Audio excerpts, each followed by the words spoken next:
Carta de Paulo aos Efésios, no capítulo 1. Carta de Paulo aos Efésios, capítulo 1.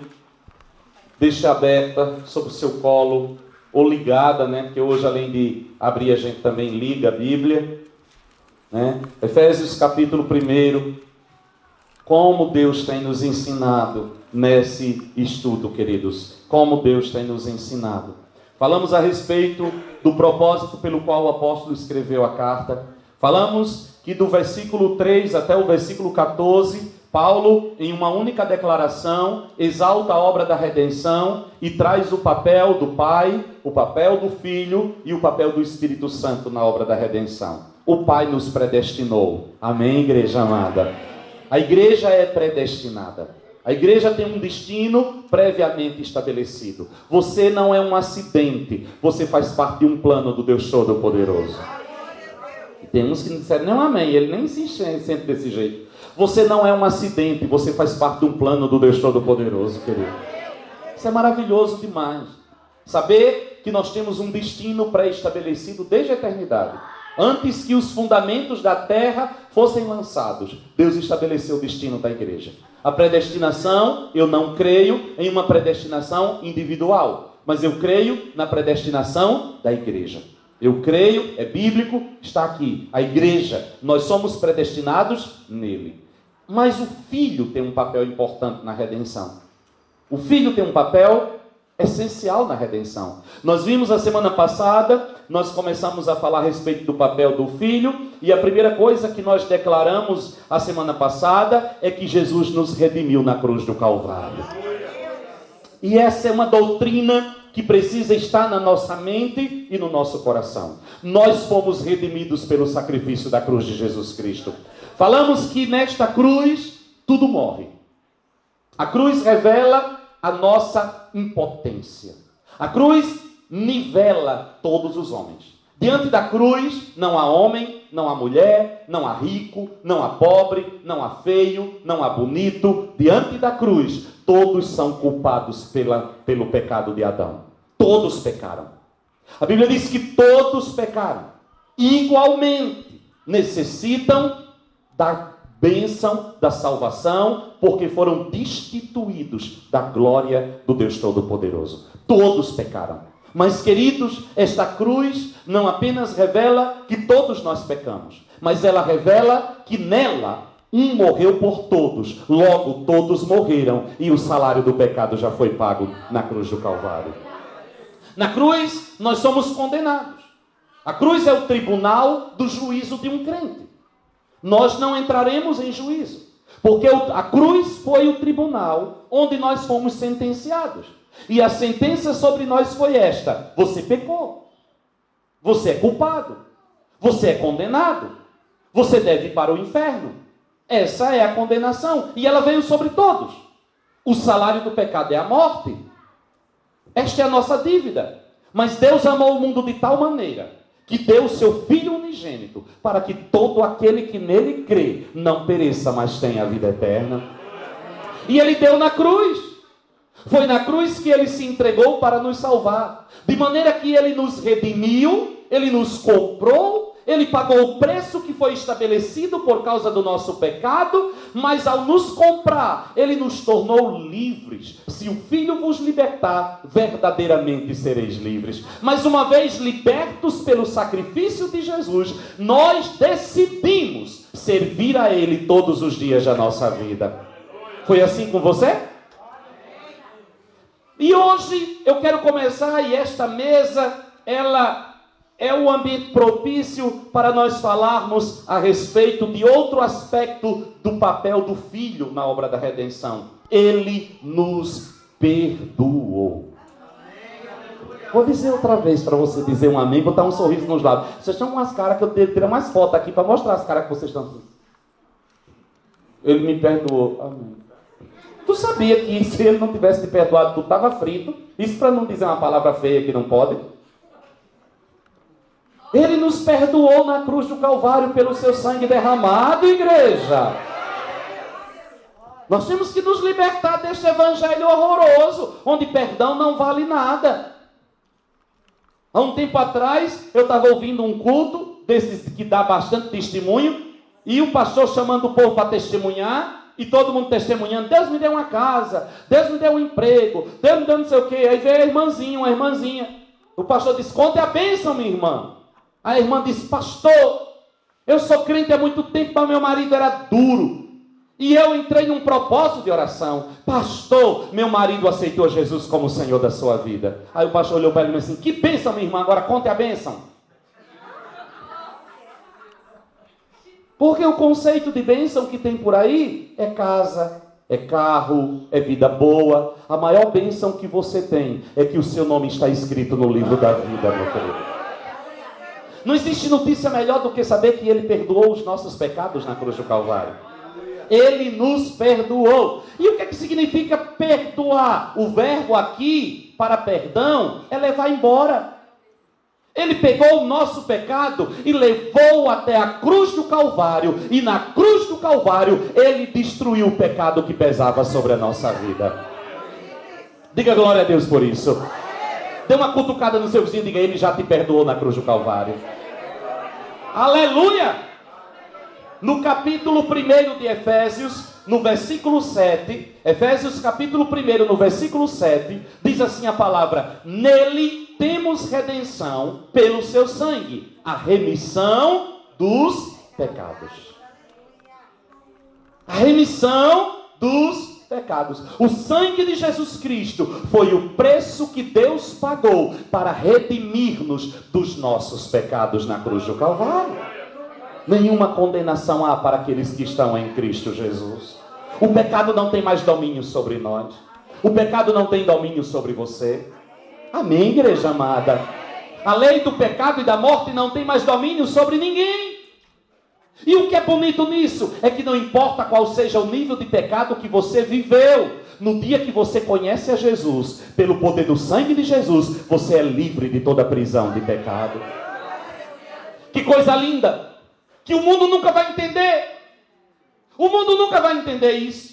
Quantas vezes nós ouvimos críticas de pessoas dizendo, esse povo mata, esse povo rouba, esse povo faz tudo que não presta, vai para um presídio e diz, sou salvo. Aceitou a Jesus, agora é crente, ainda vai para o céu.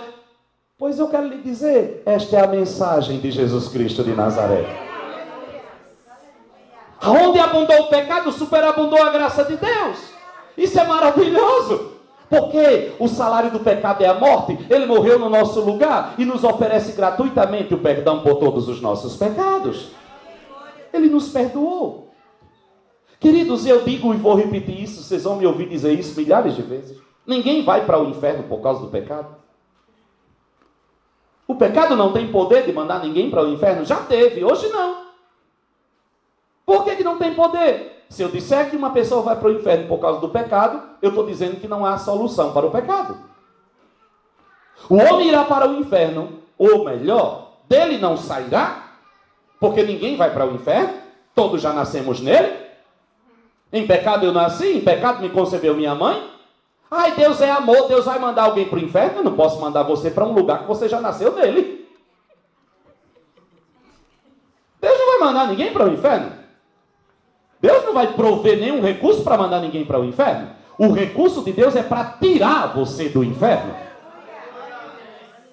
Ele nos resgatou de lá. Ele nos arrancou de lá. Ele nos tirou de lá pelo sacrifício de Jesus Cristo de Nazaré.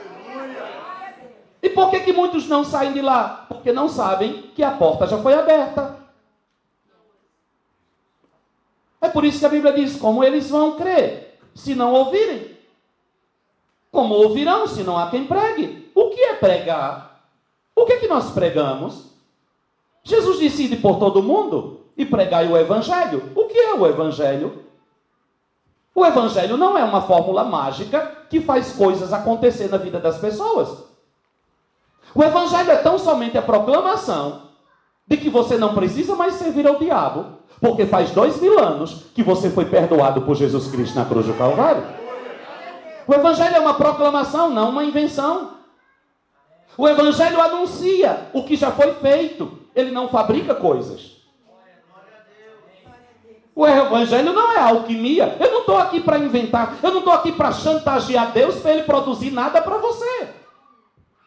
Nós não nos reunimos aqui para que Deus olhe do céu, ache a gente bonitinho e invente alguma coisa boa para a nossa vida. Não! Eu tenho uma notícia para lhe dar hoje. Tudo o que você precisa já está liberado sobre você. E isso há 2000 anos atrás, na cruz do Calvário. O que eu prego? Eu estou dizendo a você o que você já tem. Eu estou anunciando a você quem você já é. Isso é evangelho. Proclamar o evangelho. A palavra evangelho significa boa notícia. Qual é a melhor notícia que eu tenho para dar para você? Os teus pecados já foram perdoados na cruz do Calvário. Por que é tão importante? Porque a única coisa que dá direito ao diabo de tocar em mim é o pecado. A única coisa que me afasta de Deus é o pecado. A única coisa que fecha as portas do céu sobre a minha vida é o pecado. Mas pecado perdoado é pecado esquecido. Pecado perdoado é sentença revogada. E tudo aquilo que o pecado deu de vantagem ao diabo na sua vida, ele já perdeu por causa do sacrifício de Jesus Cristo. Jesus nos perdoou. Somos perdoados. É como eu queria abrir a cabeça de cada um e enfiar isso. Não viva debaixo da culpa. E tem outra coisa. Olha, Ele não só te perdoou, Ele te libertou da necessidade de pecar. A Bíblia diz que nós não somos mais escravos do diabo para viver debaixo do jugo dele. Passa a mão assim no teu pescoço aí, para tirar o grude. Passa a mão e diga, o jugo que estava aqui.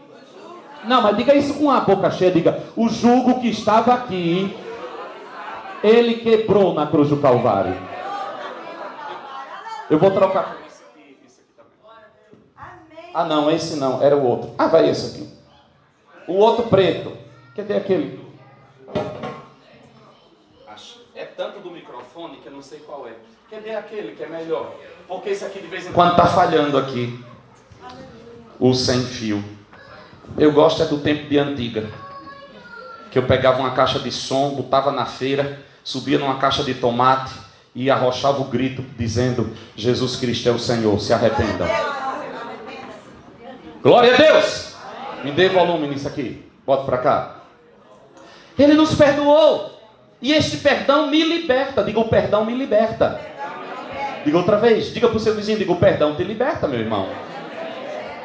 Eu sou livre. Ao ser perdoado, eu me torno livre. Livre de quê? Livre da necessidade de viver pecando. Pastor, é possível viver uma vida sem pecado? Claro que é. Nós temos uma provisão. E esta provisão é o sacrifício de Jesus Cristo na cruz do Calvário.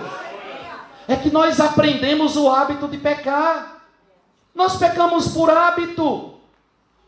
É por isso que eu preciso renovar a minha mente pela palavra. De tanto você aprender a fazer uma coisa, mesmo sem ter necessidade de continuar fazendo-a, você termina fazendo por impulso. E nos disseram que nós somos pecadores. E nós não somos pecadores. Cristo morreu por nós quando nós ainda éramos pecadores. Você não é pecador. Você é um santo lavado pelo sangue de Jesus Cristo de Nazaré. Você nasceu de novo. Aleluia. Abra sua Bíblia em Colossenses capítulo 2, versículo 14. Saia daí de Efésios. Deixa aberta aí a Bíblia em Efésios. Dê um pulinho lá em Colossenses. Depois de Efésios, aí tem Filipenses, depois é Colossenses. No capítulo 2, versículo 14. Olha a extensão do perdão que o Senhor nos deu. Olha que extensão maravilhosa. Colossenses capítulo 2, versículo 14. Ele vai falar que este perdão é completo. Você foi completamente perdoado. Ei, o diabo não tem mais nenhum documento para reivindicar nada na sua vida. Talvez esses mais novos não vão entender aquela linguagem de Paulo. Eu entendo. Eu entendo, o pastor Ailton vai entender. Os mais velhos aqui, o Amaral vai entender. Né? Tem uma turminha aqui, o Luiz vai entender. Que era, antigamente, no tempo dessa turma aí que eu falei, tinha as bodegas. Não era? A mercearia que vendia de tudo. Vendia de um tudo, meu irmão. Era, não, mercearia. Bodega na minha terra. A gente chama bodega. Em outros cantos mais chique é mercearia. É a mesma coisa, vende tudo quanto é bugiganga. Vem, quitanda, mas já é mais chique ainda. Homem, vamos ficar na bodega, pelo amor de Deus? Vende jabá, vende rapadura, vende pólvora, vende espingarda, vende cangaia para botar no jumento, vende sela, vende arreio, aí vende feijão, vende farinha, vende tudo. E não precisa de dinheiro.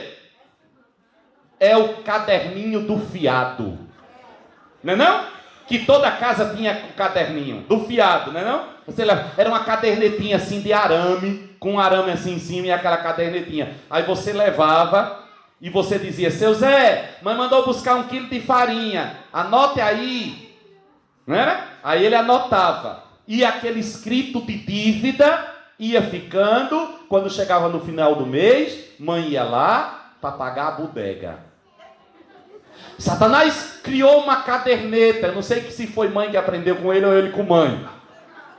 Mas o diabo criou uma caderneta onde ele foi anotando todas as dívidas que eu e você contraímos por causa do pecado. Aquilo era a prova de que nós tínhamos uma conta para pagar. Dona Benedita tinha uma vez por mês dinheiro para pagar a conta dela na bodega de seu esmerindo. Mas eu e você não tínhamos como pagar. A caderneta que Satanás tinha anotado. Sabe o que é que o meu Jesus fez? E o seu Jesus fez? A Bíblia diz no versículo 14 do capítulo 2 de Colossenses, que, havendo riscado o escrito de dívida que havia contra nós nas suas ordenanças, o qual nos era contrário, tirou do meio de nós, cravando na cruz do Calvário. Perdão de Jesus é muito mais do que dizer você está livre. Perdoar é levar para fora. Ele pegou a nossa caderneta de fiado, que pertencia ao diabo, levou até a cruz, e não apenas riscou-a, mas rasgou na cruz do Calvário, pelo poder do seu sangue derramado. Aí Paulo pode se levantar e dizer: nenhuma condenação há para aquele que está em Cristo Jesus. Eu não viverei à mercê dos meus erros cometidos. Eu não viverei à sombra do que eu fiz no passado. Eu não tenho passado. A minha vida começa todos os dias na presença do Deus Todo-Poderoso. Todas as vezes que o diabo quiser trazer na sua memória os erros do seu passado, mande ele olhar para a cruz do Calvário, porque a caderneta sua está cravada lá e lavada pelo sangue de Jesus de Nazaré. Perdão pleno, perdão completo. Ele nos perdoou. Nenhuma condenação há. Nenhuma condenação há. Somos livres. Somos livres para viver em novidade de vida. Ele nos chamou para vivermos em novidade de vida. Ele nos redimiu dos nossos pecados. Aleluia. Aí você errou, você pisou na bola, pode ficar tranquilo. Há uma provisão para mudar a natureza do pecado em nós, e há uma provisão diária. Diga provisão diária. Diga outra vez, diga provisão diária. Porque talvez você esteja usando um texto aí na sua Bíblia para dizer: mas pastor, a Bíblia diz que aquele que diz que não peca, mente. É verdade.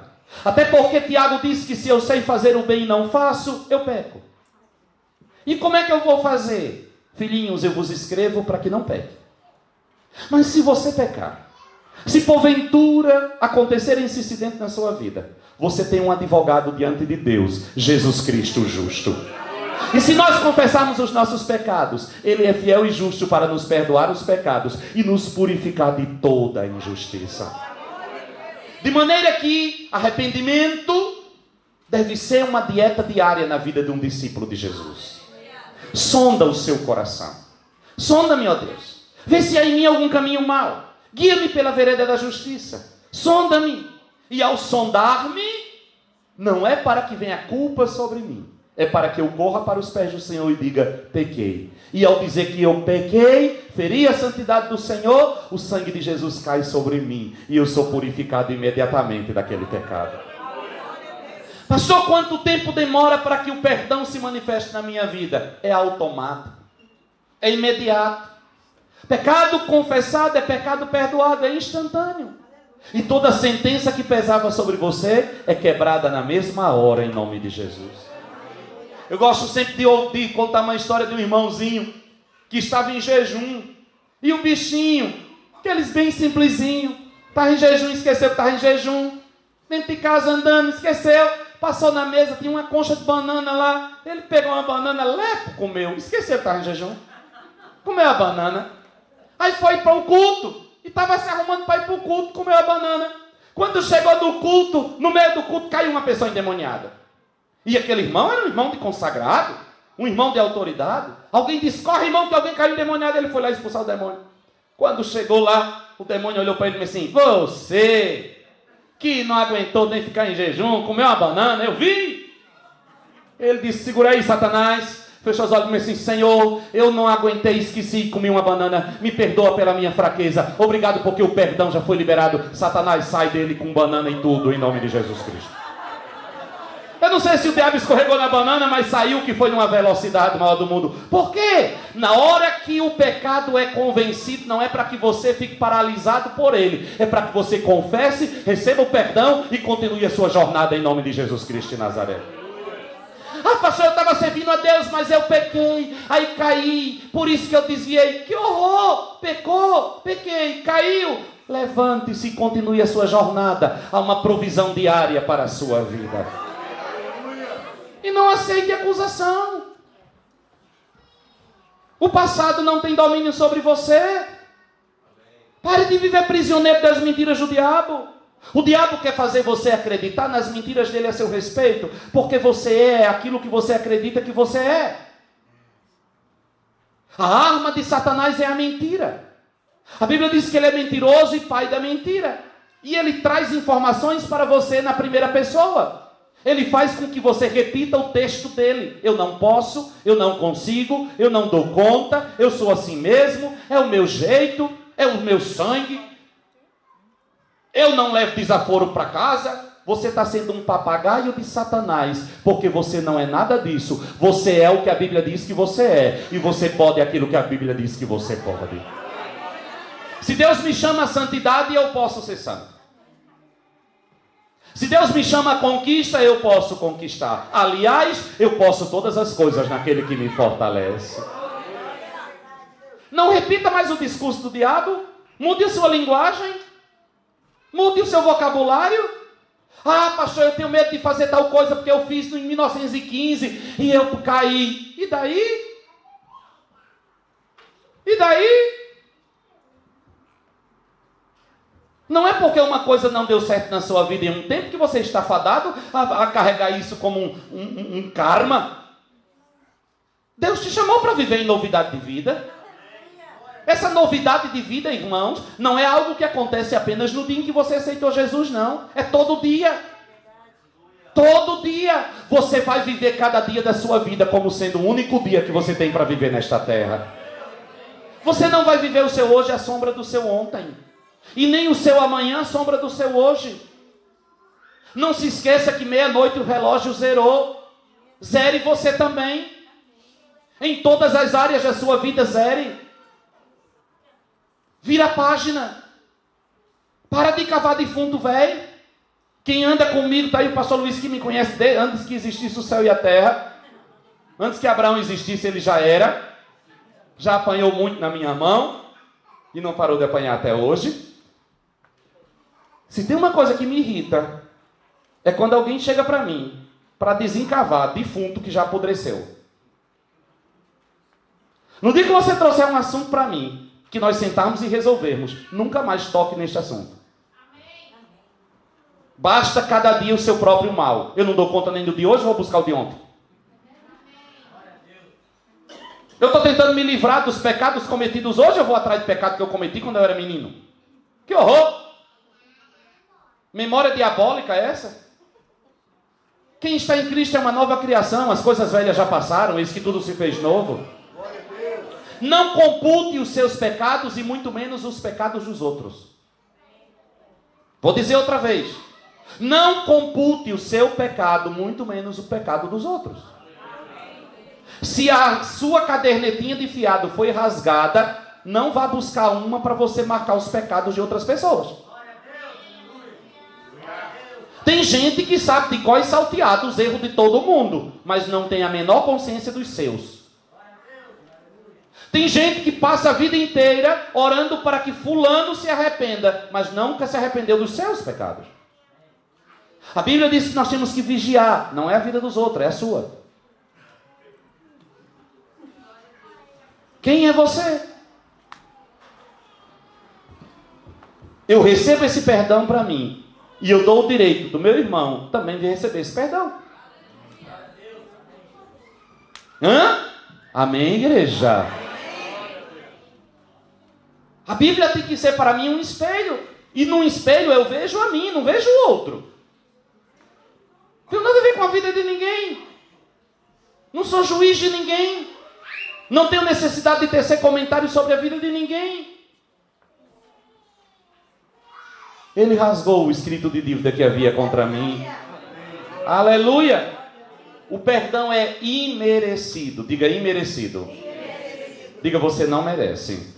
Diga para o seu vizinho, diga você não merece, viu?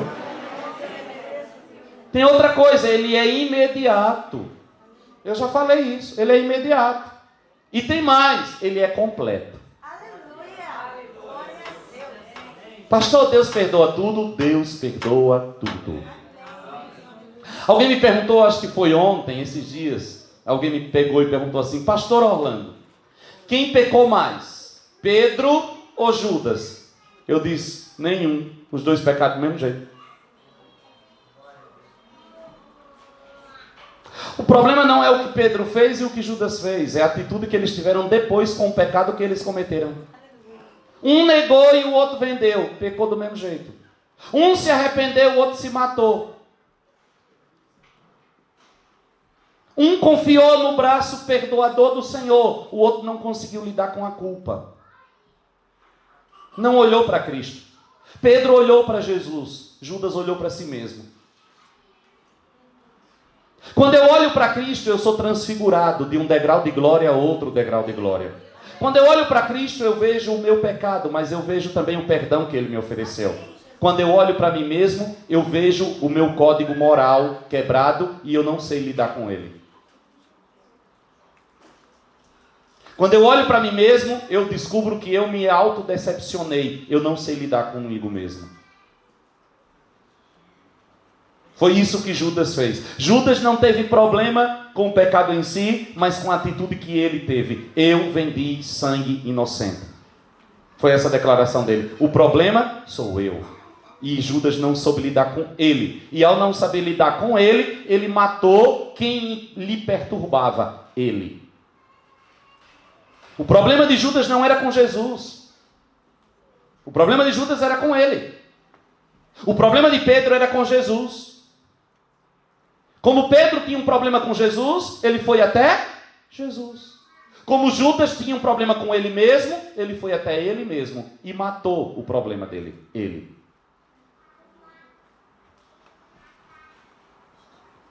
O perdão é pleno.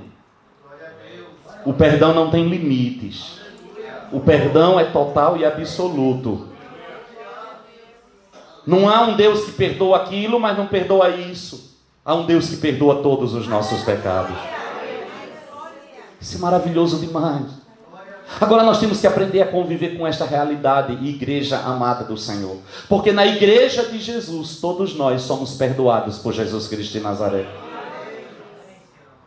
Que coisa mais linda, que coisa mais maravilhosa. É imerecido, é imediato e é completo. Pastor, existe alguma coisa que eu tenha confessado a Deus e Ele não perdoou? Não. Existe alguma coisa que eu fiz e Deus nunca... Não. Os homens não nos perdoam. Muitas vezes até mesmo a igreja não perdoa. Mas isso não define quem você é diante de Deus. Porque o Senhor da igreja perdoa todos os nossos pecados. E Ele nos restaura. Perdão pleno, perdão total, gera restauração. Falando de Pedro, eu me lembro da experiência do apóstolo, que quando Jesus disse que todos iriam que ele seria traído, vendido por um deles, e que todo mundo ia se envergonhar dele, ia fugir, vocês vão se envergonhar de mim, vocês vão me abandonar. Pedro diz assim, todos podem fazer isso, menos eu. Todos podem te negar, menos eu. E aí ele disse: Simão, Senhor, eu juro, eu te amo ao ponto de morrer por ti.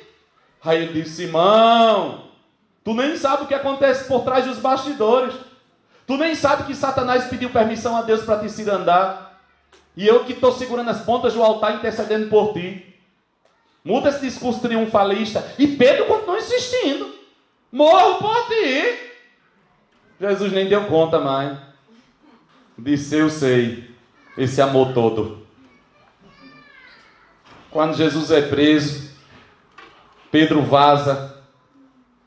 E Jesus tinha dito para ele: antes que o galo cante, tu vais me negar 3 vezes. Ainda hoje, num dia só. Vai ser pá, pum, pá. Nunca! Não tenha de você mesmo um grau mais elevado do que aquilo que a Bíblia diz. Nunca se coloque numa posição onde você acha que o que aconteceu na casa do vizinho não pode acontecer na sua.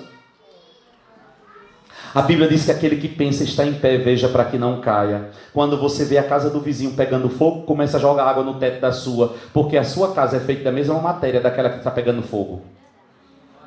Quando você vê alguém pecando, começa a clamar pela misericórdia de Deus, porque você é feito da mesma matéria que aquela pessoa. Pedro sai dali. Quando abre a boca, todo mundo percebe, fala igual Jesus. Tu és um deles? Eu não.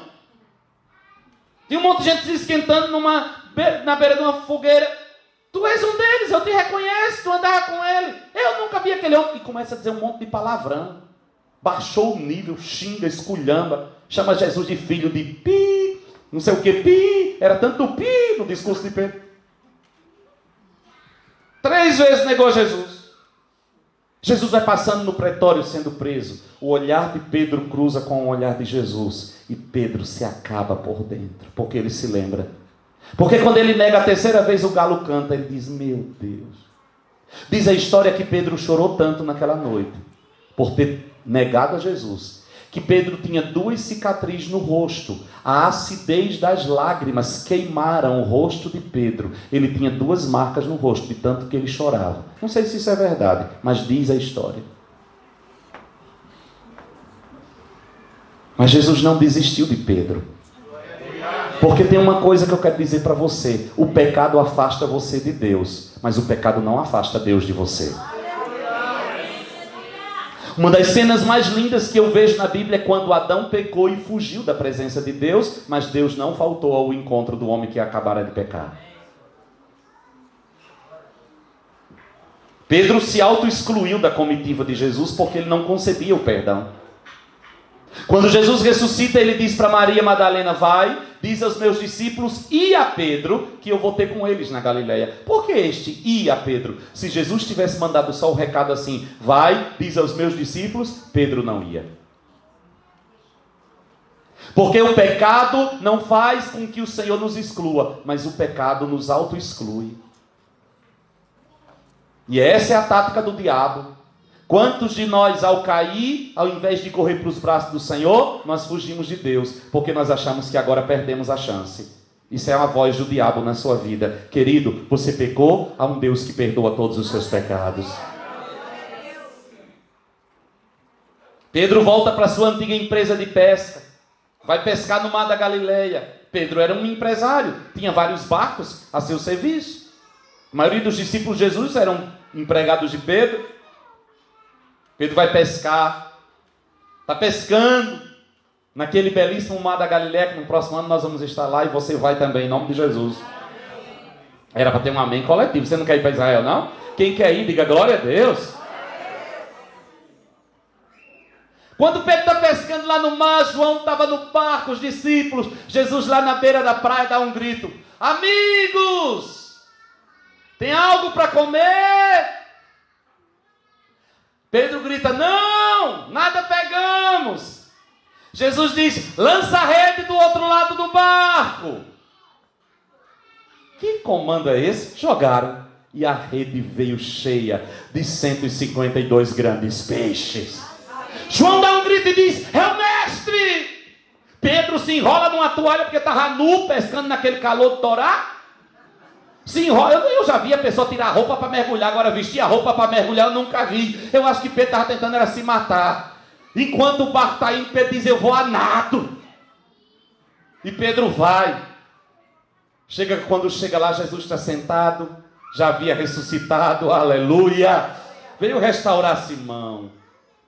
Veio ensinar a Pedro o que é perdão. Tinha brasa, peixe assado, pão quentinho. E eles se assentam ali e começam a conversar com o mestre. E João capítulo 21, João vai descrever essa cena. E eu acho uma das cenas mais lindas que existe na Bíblia. Todo mundo vai saindo, indo embora. Fica só Pedro, João e Jesus. Imagina a tortura em Pedro, enquanto ele esperava ali, vendo todo mundo indo embora, e Jesus não tocava no assunto do seu pecado. Jesus não tocava no assunto de Pedro ter negado. Sabe quando você faz alguma coisa errada contra alguém, e a pessoa sabe que você fez, e você sabe que a pessoa sabe, e a pessoa está olhando para você, e não toca no assunto, mas os seus olhares se encontram, e você lê nos olhos da pessoa que ela sabe o que você fez. Foi assim aquele encontro. Aí quando todo mundo foi embora, Jesus começa a andar na beira da praia, e Pedro vai junto, e João também. E Pedro tenta puxar assunto, e diz assim, Senhor, e desse? João era um jovenzinho, mais novo de todos. E desse, o que é que vai ser feito? Jesus olha para mim assim, que te importas tu a respeito dele? Que te importa se ele fica até que eu venha? Segue-me tu. Tu não está dando conta de cuidar nem de ti? Está preocupado com João? Eu cuido de João. Surgiu um boato naquele tempo de que João não iria morrer. De que João iria viver até o arrebatamento. João se tornou para a igreja do primeiro século um sinal de que Jesus estava voltando. Eu creio que uma das grandes tristezas da igreja foi quando João morreu. Porque eles achavam, mas na realidade Jesus estava falando da revelação da volta dele que João receberia na ilha de Pátimos. A revelação do Apocalipse. Depois que Jesus dá essa bronca em Pedro, bota ele no lugarzinho dele, eu imagino Jesus dizendo, agora é hora de eu restaurar esse camarada e mostrar a ele o que é perdão. Ele começa a andar, isso está gravado lá no céu, eu vou assistir quando eu chegar lá num telãozão de alta definição. Ele olha para Simão e diz assim, Simão, é interessante que ele não usa o termo Pedro, ele chama de Simão. Simão significa inconstante. Pedro significa pedregulho, algo duro, sólido. Jesus olha para ele e diz assim, inconstante, seu inconstante. Na nossa versão está assim, tu me amas, amo, tu me amas, ama. Mas não é assim não. No grego tem 3 palavras para amor, ágape, que é o amor de Deus, filéu, que é o amor de amigo, e eros, que é o amor sexual. Daí vem a palavra erotismo. Jesus olha para ele e diz assim, Simão, filho de Jonas, eu te conheço e conheço as tuas origens. Sei quem tu és e de onde tu vieste. Agapas-me? Tu me amas ao ponto de morrer por mim? A Bíblia diz que Pedro olha para ele e diz, não. Filéu-te. Eu gosto de ti, mas eu não morro por ti. Jesus olha-me assim, apacenta as minhas ovelhas. Como?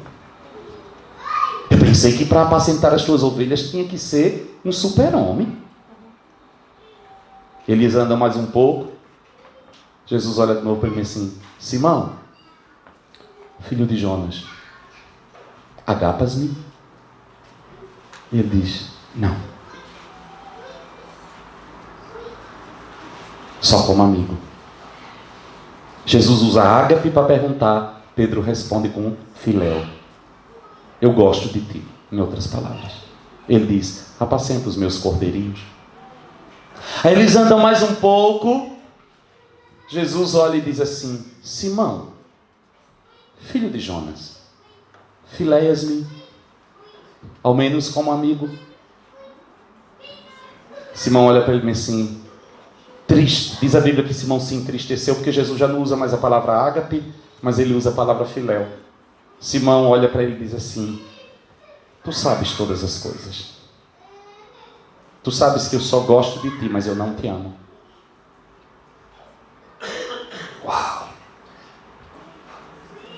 Jesus olha para ele assim: Simão, tu és um moço, tu ainda és um menino, tu vais crescer.